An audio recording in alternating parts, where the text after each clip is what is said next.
Buenos días, vamos a comenzar con una oración. Dios, te damos muchas gracias por este día, gracias por esta oportunidad que nos das nuevamente de escuchar de ti. Ayúdanos a poner en práctica el mensaje que pues voy a predicar el día de hoy. Cuídanos en todo lo que hacemos y ayúdanos en toda esta situación que estamos pasando con la pandemia. En el nombre de Cristo Jesús, amén.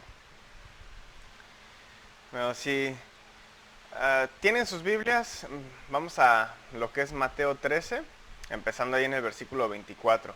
Hoy vamos a ver lo que es la parábola del trigo y la cizaña. Entonces, si tienen sus Biblias, váyanse para allá. Si no, pues ya saben de todas maneras que aquí pongo los versículos en la pantalla. Pero si tienen sus Biblias, les gusta leer de la Biblia directamente, pues es Mateo 13, empezando en el 24. Y en lo que llegan ahí, les voy a dar un poquito de trasfondo. Esta parábola se encuentra entre una sección que trata acerca de la misión de Jesús hacia Israel y el constante rechazo hacia él. Lo vemos esto una y otra vez en su ministerio. Cada vez que trata de hacer algo, encuentra oposición. Esta parábola en específico se encuentra después de la del sembrador y antes de la del grano de mostaza y de la levadura. Juntas estas parábolas presentan una visión del reino de Dios como algo ya presente. Aunque bueno, inesperadamente el mal también se encuentra aún presente ahí. Y el reino de Dios pues no es visiblemente, no está visiblemente, digamos, abrumando al mal. Pero ahorita vamos a ver por qué. Vamos a analizar de entre estas parábolas de semillas, específicamente la del trigo y la cizaña. De ahí el versículo 24 dice, Jesús les contó otra parábola. El reino de los cielos puede compararse a un hombre que sembró buena semilla en su campo. La frase el reino de los cielos es lo mismo que el reino de Dios en los evangelios. No vamos a comparar esto ahorita porque obviamente esto ya sería salirnos del tema. Esto es otra clase aparte, ¿no? Pero quiero que sepan que es lo mismo. Entonces, cuando encuentren esta frase, el reino de los cielos o el reino de Dios, está hablando exactamente de la misma cosa. Pero lo importante aquí, ahora sí que lo que estamos viendo en esta parábola, lo importante es la frase puede compararse a. Esta es una frase que usualmente utilizaba Jesús muchas veces al decir parábolas. El reino es como esto, el reino es como aquello. En este caso dice, el reino puede compararse a. Esta frase en el griego puede traducirse como se ha convertido en algo como, o puede significar ha venido a ser como. Lo que nos indica que el reino de los cielos o el reino de Dios, como dije hace rato, es algo ya presente al momento en que Jesús está contando esta parábola. Muchas veces cuando leemos reino de los cielos, pues pensamos a futuro, pensamos en la segunda venida. Pero un reino, hay que acordarnos, es un grupo de gente sobre quien gobierna un rey. El reino de Dios entonces, pues es la iglesia, el grupo de gente que sigue al Rey de Reyes, que es Jesús. En este caso, pues específicamente serían los discípulos. Lo que está diciendo Jesús es que la iglesia, o este grupo de seguidores, ha venido a ser como un hombre que sembró la buena semilla en su campo. Nos dice el versículo 25. Pero mientras los hombres dormían, vino su enemigo y sembró cizaña en el trigo y se fue. Lo que sucede aquí es algo que, aunque no sucedía con frecuencia, sí sucedía. Había gente que saboteaba los campos de sus enemigos. Ahora bien, la cizaña puede ser dos tipos diferentes ahí en lo que es el oriente. Una puede ser el Lolium temelentum, que es una forma de cizaña o vallico muy venenoso y se parece mucho al trigo. De hecho, la única manera de diferenciarlo del trigo es cuando ya sale la espiga. Es cuando ya uno puede darse cuenta, este sí es trigo, este no. O puede que sea un tipo de hierba, la cizaña que menciona aquí la parábola, puede que sea un tipo de hierba conocida como Triticum repens, cuyas raíces se van entrelazando con las del trigo y pues bueno, la pueden incluso ahogar. Cualquiera de los dos tipos de cizaña a los que se haya referido Jesús destruyen el trigo. Son una pérdida para la gente en cuestión de comida e incluso puede ser mortal. El punto es que es peligroso tener cualquier tipo de cizaña entre el trigo. Versículo 26 nos dice, cuando el trigo brotó y produjo grano, entonces apareció también la cizaña. Según ideas antiguas judías, y bueno, hay algunos que aún creen esto en el oriente todavía, la semilla de la cizaña no es diferente a la semilla del trigo, sino que es más bien una forma degenerada de trigo. Esta idea viene de una leyenda del rabinismo en el que se insiste que la tierra había sido culpable de fornicación antes del juicio del diluvio. Entonces, si sembraban trigo, salía cizaña. Les cuento esto, pero no porque sea bíblico, sino porque para los oyentes de Jesús, los oyentes judíos de Jesús, esto iba a ser algo que les iba a venir a la mente. Y en sus mentes, pues habría una urgencia para que el trigo se fuera separado, en este caso, de la cizaña inmediatamente, para que el trigo pues no quedara completamente inutilizable, tal como le pasa de hecho aquí a los siervos del dueño. Nos dicen los siguientes versículos: y los siervos del dueño fueron y le dijeron: Señor, ¿no sembró usted buena semilla en su campo? ¿Cómo pues tiene cizaña?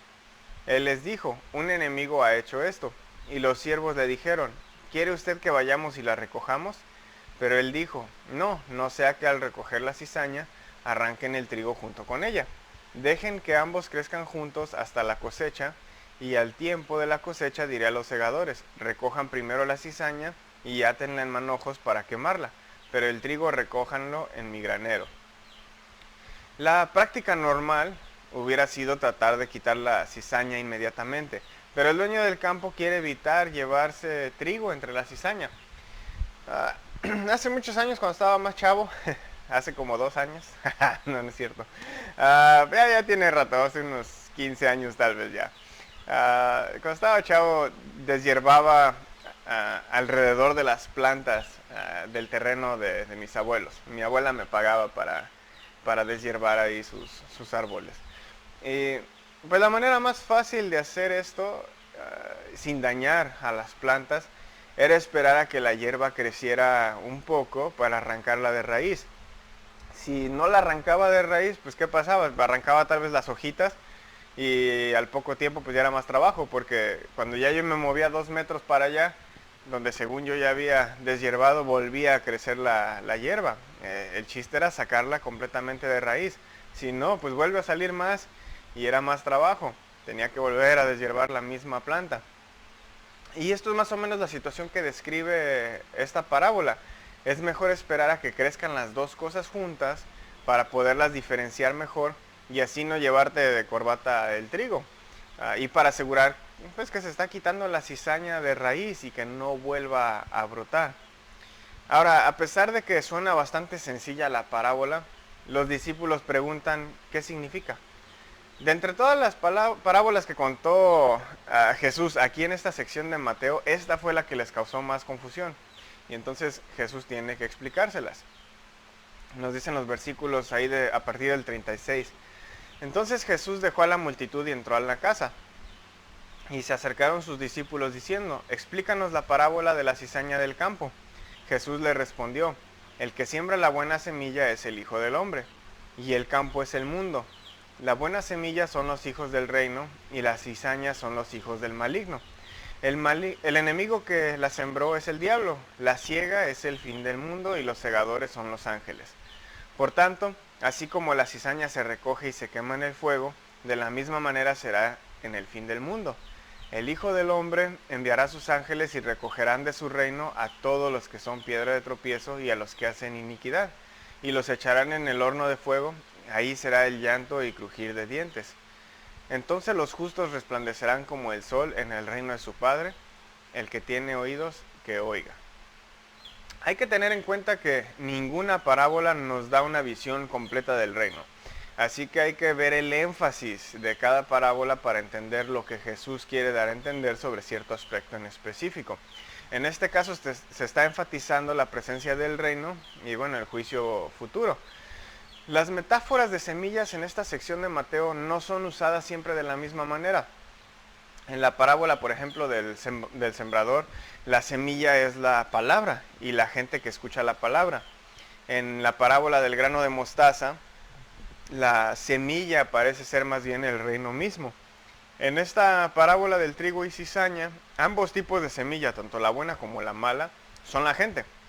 Sin embargo, bueno, con estas tres parábolas encontramos la metáfora de Dios cegando al remanente en el fin del mundo. Es una metáfora de Dios cumpliendo sus promesas de la existencia de un reino de gente justa. Las tres parábolas son, digamos, viñetas de la siega de Dios llevándose a cabo durante el ministerio de Jesús en adelante. Esta parábola en particular describe un proceso de cernir. Cernir es algo que hacen los albañiles para separar las piedras de la arena, o lo que hacían los mineros, ¿no? Para separar el oro de la tierra, o incluso lo hacen los chefs para separar bien cada partícula de la harina. Es un proceso que todos conocemos, este de cernir, y puede parecernos un misterio que en el reino de los cielos esté mezclada la cizaña con el trigo, pero en particular los discípulos tenían que aprender esta lección de una vez, porque la cizaña ya se encontraba entre ellos en la forma de Judas, el traidor del grupo. No hay ejemplo más claro que ese para entender de qué está hablando la parábola. Por eso el reino de los cielos no es algo a futuro, es algo ya presente. El punto de la parábola es que el mal está presente aún y está activo, aun cuando el reino ha llegado. La acción del enemigo es prominente en el ministerio de Jesús. Una y otra vez vemos al diablo actuando en contra de Jesús. Pero al final de esta parábola, bueno, se enfatiza la victoria del reino de Dios. Muchas personas se preguntan por qué Dios no hace nada para deshacerse del mal ahora mismo. Y esa es precisamente parte de lo que Jesús está respondiendo en esta parábola. El reino de Dios ya se encuentra presente actuando entre ese mal. Nos dice 1 de Juan 3:8, el que practica el pecado es del diablo, porque el diablo ha pecado desde el principio. El Hijo de Dios se manifestó con este propósito para destruir las obras del diablo.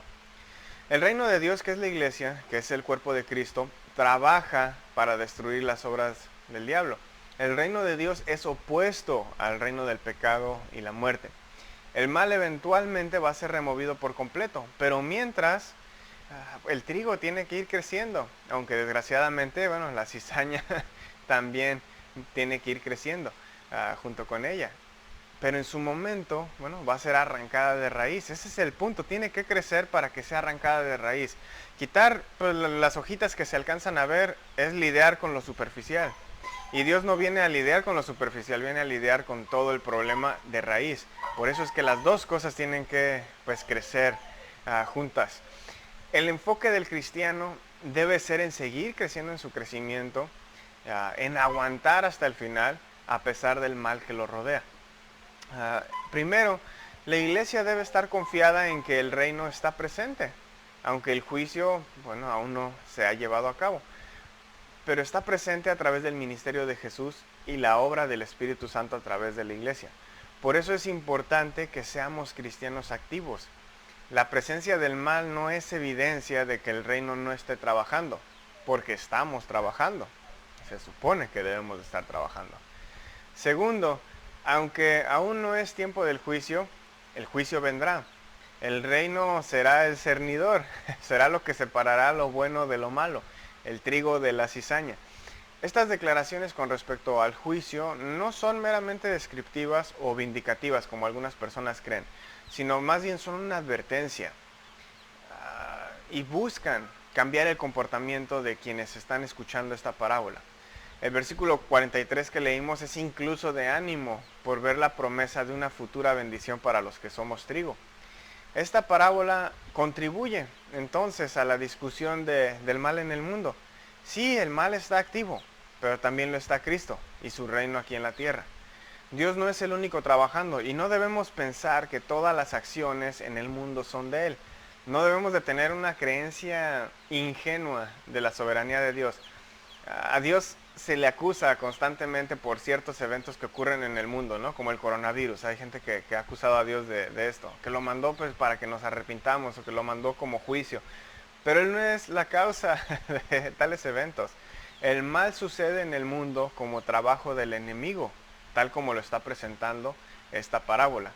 Pero la parábola también es el recordatorio de que los cristianos no debemos sorprendernos o no debemos estar inconscientes del hecho de que el mal está activo, al mismo tiempo que Dios reina. El autor Snodgrass dice que el reino viene con gracia ilimitada en medio de un mundo malo. Es decir, la nueva era se introduce en medio de la vieja era sin removerla aún, pero eventualmente pues la desplaza. El detalle de fondo aquí en esta parábola tiene que ver con la identidad. Depende de qué realidad tomamos nuestra identidad. La antigua era del mal o la nueva era del reino de Dios.